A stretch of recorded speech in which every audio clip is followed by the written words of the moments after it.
muri yeZimbabwe. Aiwa, muzuva ranhasi kuti Student Association Warfare yeZinasu inouya ichikomplena ichiti aiwa zvakuitwa nemapolytechnic asirizvo.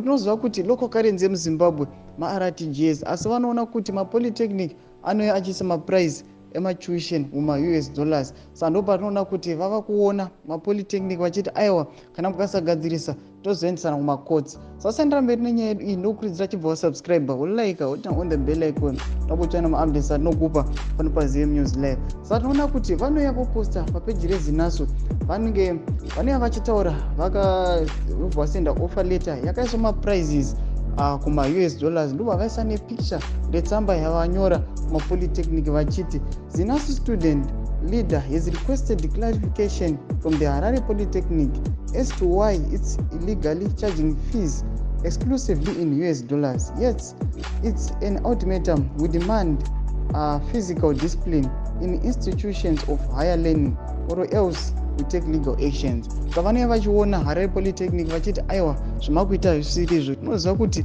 vanhu kunyange macivil servants kunyange vashandi vemuZimbabwe kunyange budget chairo mututini anonyora budget mulocal currency yemuno muZimbabwe, Zimbabwean dollar. Asi unoona kuti mapolytechnic egovernment chaiwo ari kuuya achiisa mafees muma-US dollars. Zvinova zviri kuomera maparents, zvinova zviri kuomera mastudents. Saka ari kuuya ari concerned achiti aiwa kana mukasa teka macorrective measures ipapo tinonosungisana. Saka muri yeZimbabwe chimbotiudzai kuti kana mune vana venyu vari kufesa the same problem, chimbotiudzai munoti kudii, kuti what's your take pamusoro penyaya iyi. Pinai comment section medu aiwa mutiudze mafungiro enyu muchisubscribe kulike pacho tina on the bell icon.